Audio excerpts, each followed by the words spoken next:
দর্শক সবাইকে স্বাগত জানাচ্ছি ডয়চে ভেলে বাংলার এই বিশেষ সাক্ষাৎকারে। আমি আছি আপনাদের সঙ্গে জুবাইর আহমেদ, আমার সঙ্গে আছেন জনাব মোহাম্মদ নাহিদ ইসলাম।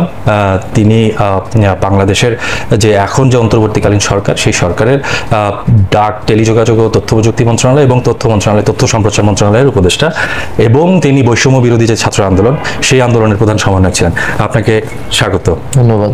আমি আসলে প্রথমে যে প্রশ্নটি দিয়ে আপনার কাছে আসতে চাই সেটি হচ্ছে যে আপনি একটি আন্দোলন, গণ আন্দোলন রূপ নিল যেটি, এবং সেটি গণ অভ্যুত্থানের রূপ নিল, এবং সেখানে আপনি প্রধান সমন্বয়কের ভূমিকা পালন করলেন, এবং তারপরে এখন যে অন্তর্বর্তীকাল, এবং তাতে যেটি হলো যে পূর্ববর্তী যে সরকার, সেই সরকারের পতন হলো। তারপরে সেখান থেকে আপনি এখন পরবর্তী যে অন্তর্বর্তীকালীন সরকার, সেই সরকারের অংশ হলেন। এই যে দুটি রোল, এই দুটি রোলের মধ্যে আপনি কিভাবে পার্থক্য দেখেন, এবং সেইখানে আসলে মানে কাজ করতে গিয়ে আপনি কি কোনো এই নিরপেক্ষতাটা কিভাবে আপনি নিশ্চিত করেন? এখন আমরা এটা ফ্যাসিজমের বিরুদ্ধে এই অভ্যুত্থান করেছি, এবং এই অভ্যুত্থানের যে প্রতিশ্রুতি, সেই প্রতিশ্রুতিগুলো নিয়ে কিন্তু আমরা সরকারে এসেছি। ফলে আমাদের ভূমিকা সরকারের, মানে আমরা যখন রাজপথে ছিলাম, এখন সরকারে আছি, ভূমিকাটা কিন্তু একই থাকছে, উদ্দেশ্য এবং লক্ষ্যটা একই থাকছে, যে আমরা এই ফ্যাসিস্ট যে কাঠামো, সেই কাঠামোকে বিলোপ করে একটি নতুন বাংলাদেশ করতে চাই, যেখানে সামাজিক ন্যায় বিচার ও গণতন্ত্র নিশ্চিত থাকবে। তো আমরা সরকারের থেকেও সেই একই কাজটি করছি।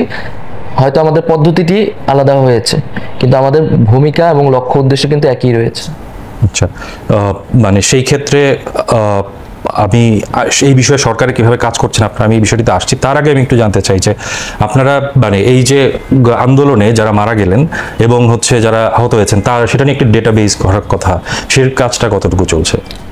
আমাদের স্বাস্থ্য মন্ত্রণালয় থেকে একটি কমিটি করা হয়েছে, যেখানে বৈষম্য বিরোধী আন্দোলনের সদস্যরাও রয়েছে। তারা আহতদের নিয়ে কাজ করতেছে, শহীদদের তালিকাও প্রণয়ন করতেছে, এটি প্রায় শেষের দিকে। এবং যে ফাউন্ডেশন, সেই ফাউন্ডেশনটিও এই তালিকা কাজের সাথে যুক্ত আছে। আশা করি খুব দ্রুত সময়ের মধ্যেই এই তালিকাটি প্রকাশিত হবে। এইবার একটু আপনি মানে এই সরকারের যেহেতু একটি ম্যান্ডেট বা উদ্দেশ্য হচ্ছে একটি সংস্কারমূলক একটা প্রক্রিয়ার মধ্যে দিয়ে যাওয়া এবং তারপরে নির্বাচন, তো এই মানে বিষয়টা একটু যদি বলেন যে আপনি নিজে তরুণদের প্রতিনিধি হিসেবে এই সংস্কারের জায়গা থেকে আপনি কি কি পরামর্শ দিচ্ছেন, এবং সরকার আসলে কি ধরনের সংস্কারের জায়গাগুলো নিয়ে কাজ করছে?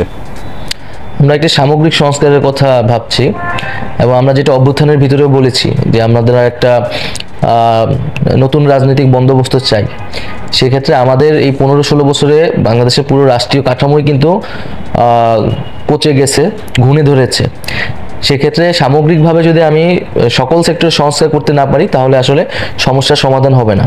সেই জায়গা থেকে আমাদের পুলিশ প্রশাসন, নির্বাচন কমিশন এবং অবশ্যই প্রধানত সংবিধান থেকে শুরু করে সকল ক্ষেত্রে আমরা সেই সকল ক্ষেত্রের অভিজ্ঞ এবং এক্সপার্টদের সংস্কারের কথা বলছি।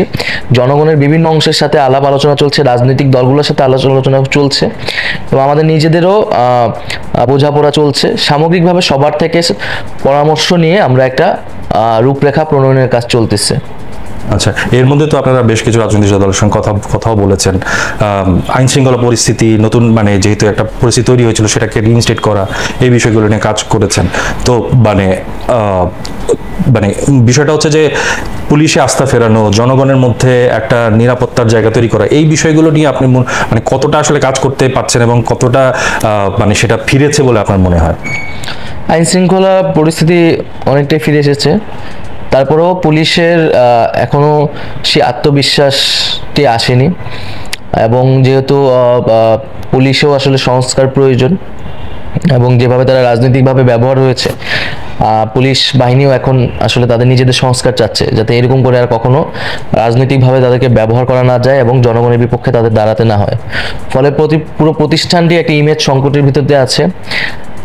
এ কারণে এখনো পুলিশের যে ভূমিকা, সেই ভূমিকায় পুলিশকে এখনো পুরোপুরি নিয়ে আসা যায়নি। এখনো পুরো পুলিশ বাহিনী সবাই কাজে যোগদান করেনি, তবে বেশিরভাগই যোগদান করেছেন, এবং ধীরে ধীরে আইন শৃঙ্খলা পরিস্থিতি ঠিক দিকে যাচ্ছে আর কি।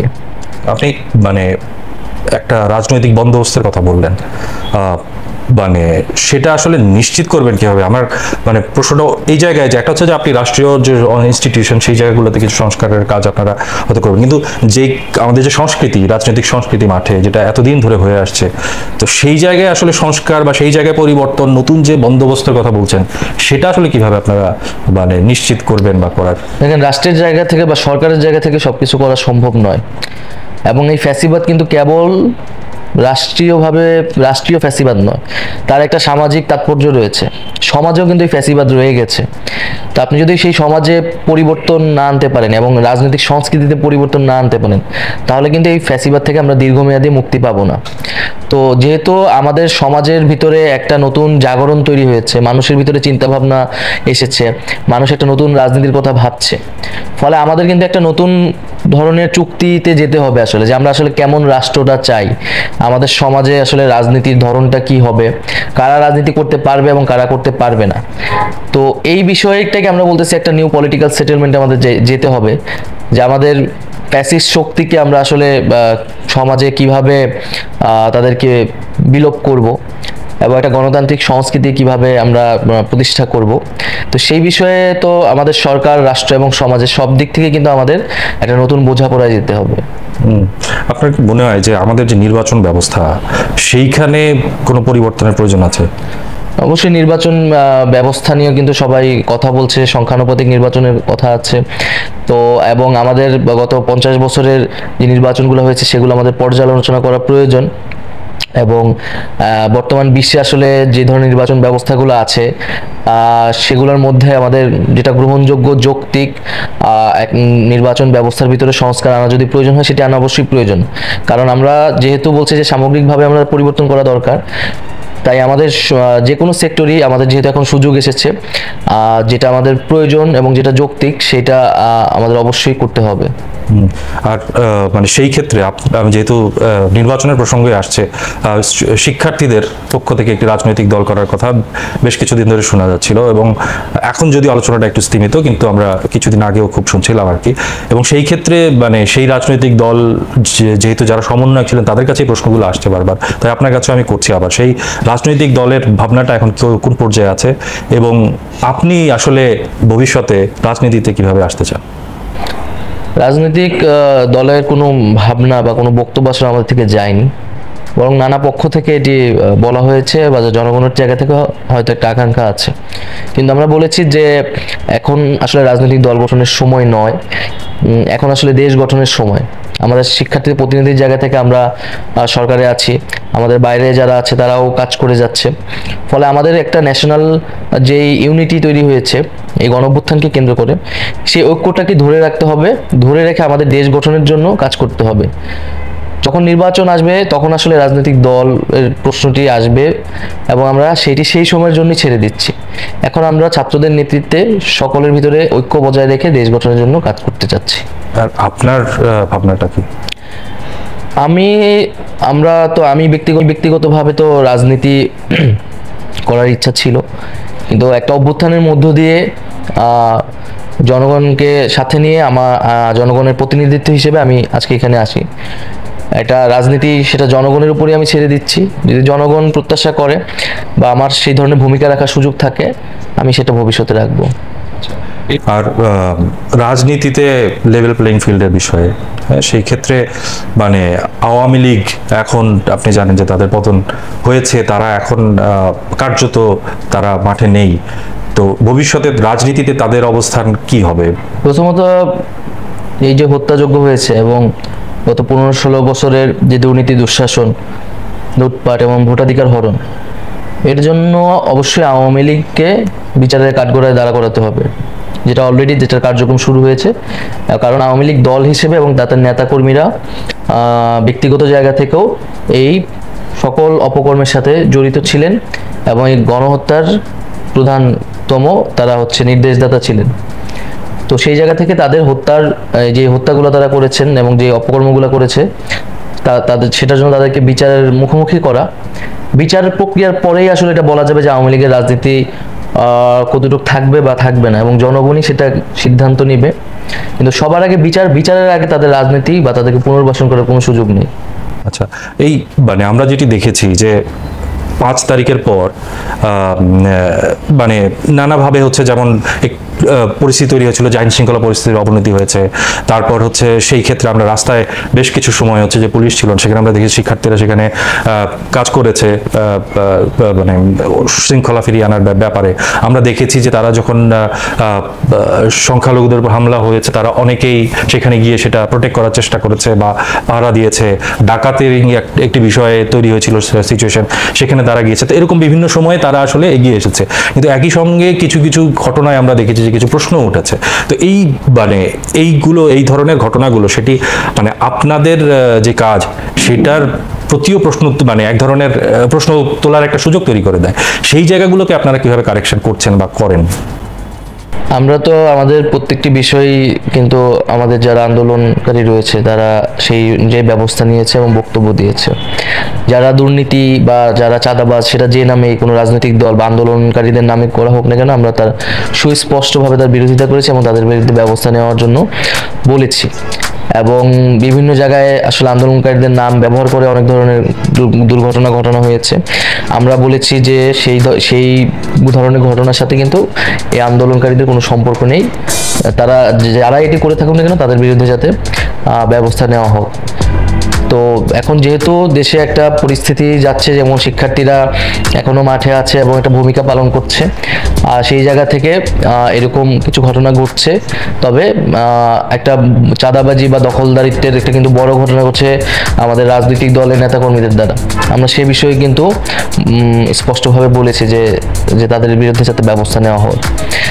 আশা করি যে খুব দ্রুত সময়ের মধ্যেই আমরা আইন শৃঙ্খলা পরিস্থিতি যখন আরও অনুকূলে আসবে, তখন এই ঘটনাগুলো ঘটবে না।